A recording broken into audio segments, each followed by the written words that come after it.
আসসালামু আলাইকুম, আমি আপনাদেরকে স্বাগত জানাচ্ছি ভিসা প্রফেসরের আজকের ভিডিওতে। আজ আমি আপনাদেরকে জানাবো প্রাকৃতিক সৌন্দর্য, উন্নত অর্থনীতি এবং কর্মসংস্থানের জন্য ব্যাপকভাবে পরিচিত ইউরোপের একটি উন্নত ও স্থিতিশীল দেশ স্লোভেনিয়া নিয়ে। কিভাবে স্লোভেনিয়া যাবেন, কি কি সুযোগ সুবিধা পাবেন, এসব নিয়ে আলোচনা করব, সাথেই থাকুন।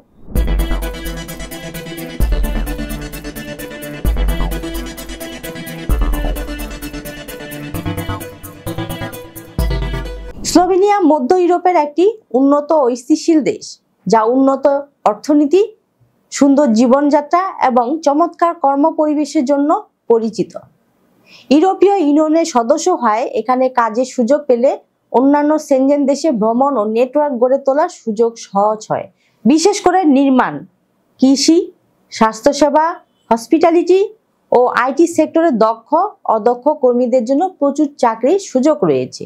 তুলনামূলক সহজ ভিসা প্রসেস, সামাজিক নিরাপত্তা সুবিধা এবং বসবাসের স্থায়িত্ব পাওয়ার সম্ভাবনার কারণে স্লোভেনিয়া আন্তর্জাতিক কর্মীদের জন্য একটি আকর্ষণীয় গন্তব্য হয়ে উঠেছে।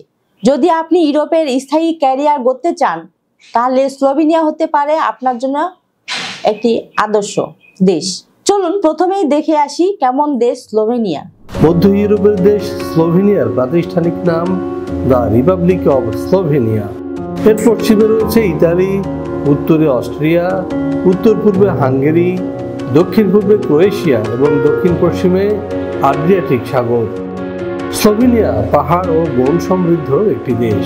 মোট আয়তন 20,771 বর্গ কিলোমিটার এবং জনসংখ্যা 2.1 মিলিয়ন। এর আগে এটি ছিল যুগোস্লাভিয়ার একটি অংশ। 1991 সালের 25 জুন সর্বপ্রথম কোনো রাষ্ট্র হিসেবে স্লোভেনিয়া যুগোস্লাভিয়ার জোট থেকে বের হয়ে আসে এবং নিজেদের স্বাধীন ও সার্বভৌম রাষ্ট্র হিসেবে ঘোষণা করে। তাদের বেশিরভাগ স্লোভেনিজ জাতিভুক্ত। স্লোভেনিয়ার আবহাওয়া প্রধানত উপমহাদেশীয়। লুবলিয়ানা দেশটির রাজধানী ও সর্ববৃহৎ শহর। 2002 সালে জরিপ মতে স্লোভেনিয়া মুসলমানের সংখ্যা 47,824, যা মোট জনসংখ্যার শতকরা 2.4 ভাগ। আমরা দেখলাম কেমন দেশ স্লোভেনিয়া। এবার আমরা জানবো স্লোভেনিয়ায় কি কি কাজ রয়েছে এবং বেতন ভাতা কেমন পাবো। ইউরোপের সেনজেনভুক্ত দেশসমূহে যেতে চাইলে অনেকের কাছে প্রথম পছন্দ স্লোভেনিয়া, কেননা এখনো এখানে খুব বেশি বাইরের মানুষ নেই। স্লোভেনিয়ার ইমিগ্রেশন পলিসি দীর্ঘমেয়াদে যারা দেশটিতে বসবাস করতে চান তাদের জন্য আদর্শ। স্লোভেনিয়ার ভিসার সাথেই পাওয়া যায় 2 বছরের টিআরসি। সেই সঙ্গে যদি এই 5 বছর ফুল টাইম কাজ করার অভিজ্ঞতা থাকে তাহলে তিনি পাবেন স্লোভেনিয়ার পার্মানেন্ট রেসিডেন্ট কার্ড। স্লোভেনিয়ার বর্তমানে কাজের সুযোগ রয়েছে কনস্ট্রাকশন, ফ্যাক্টরি, অ্যাগ্রোভেজ ফ্যাক্টরি প্রভৃতি। দর্শক, আমরা দেখে আসলাম কি কি কাজ এবং বেতন ভাতার বিষয়। এবার আমরা জানবো স্লোভেনিয়া আমরা কি কি সুযোগ সুবিধা পেতে পারি। চলুন দেখে আসি আরেকটি ভিডিও প্রতিবেদন। এখানে যে কোনো কাজের ন্যূনতম বেতন 1,20,000 থেকে 1,30,000। বেশিরভাগ কোম্পানি থাকার ব্যবস্থা দিচ্ছে একেবারে ফ্রি। কোনো কোনো কোম্পানি দিচ্ছে ফুড অ্যালাউন্স। এছাড়াও পাওয়া যাবে স্লোভেনিয়ার শ্রম আইন অনুযায়ী সুযোগ সুবিধা। দর্শক, জেনে আসলাম কি কি কাজ রয়েছে এবং কেমন সুযোগ সুবিধা পাবো স্লোভেনিয়ায়। এবার আমরা জানবো স্লোভেনিয়া যেতে কি কি কাগজপত্র প্রয়োজন পড়বে। 18 থেকে 45 বছর বয়সী যে কোনো বাংলাদেশি নাগরিক যেতে পারবেন স্লোভেনিয়ায়, তবে তিনি হবেন অপরাধমুক্ত এবং সুস্বাস্থ্যের অধিকারী। স্লোভেনিয়ার ওয়ার্ক পারমিট ভিসা পেতে আপনার প্রয়োজন হবে ছবি, পাসপোর্ট, এনআইডি, জন্ম নিবন্ধন, শিক্ষাগত যোগ্যতা সনদ, কাজের অভিজ্ঞতা সনদ, সিভি অথবা বায়োডাটা।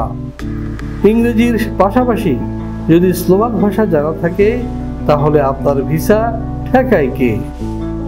দর্শক, সবকিছুই জানা হলো, কিন্তু স্লোভেনিয়া যেতে কত টাকা লাগবে এই বিষয়ে জানতে আপনাকে সরাসরি ভিসা প্রফেসরের সাথে যোগাযোগ করতে হবে। ভিসা প্রফেসর স্লোভেনিয়া সহ ইউরোপের অন্যান্য দেশ নিয়ে কার্যক্রম পরিচালনা করে থাকে। আপনি চাইলে স্ক্রিনে দেওয়া নাম্বারে যোগাযোগ করতে পারেন অথবা চলে আসতে পারেন ভিসা প্রফেসরের অফিসে। আমাদের অফিসের ঠিকানা house 12, road 12, Merul Badda, DIT project, Dhaka. আমাদের অফিস খোলা থাকে শনি থেকে বৃহস্পতি সকাল 10টা থেকে সন্ধ্যে 6টা পর্যন্ত।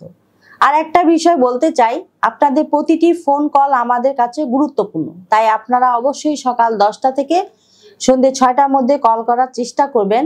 এর ফলে আপনাদের মূল্যবান সময়টি নষ্ট হবে না আশা রাখি। প্রিয় দর্শক, আপনারা মোটামুটি সব তথ্য পেয়ে গেছেন, এবার আমার বিদায়ের পালা। তার আগে বলবো অবশ্যই আমাদের চ্যানেলটি সাবস্ক্রাইব করে রাখুন, কারণ আমরা সবসময় চেষ্টা করি নিত্য নতুন দেশে কাজের সুযোগ নিয়ে আপনাদের জানাতে। সবাই ভালো থাকবেন, সুস্থ থাকবেন, আবারও দেখা হবে নতুন কোনো ভিডিওতে। সে পর্যন্ত আল্লাহ হাফেজ।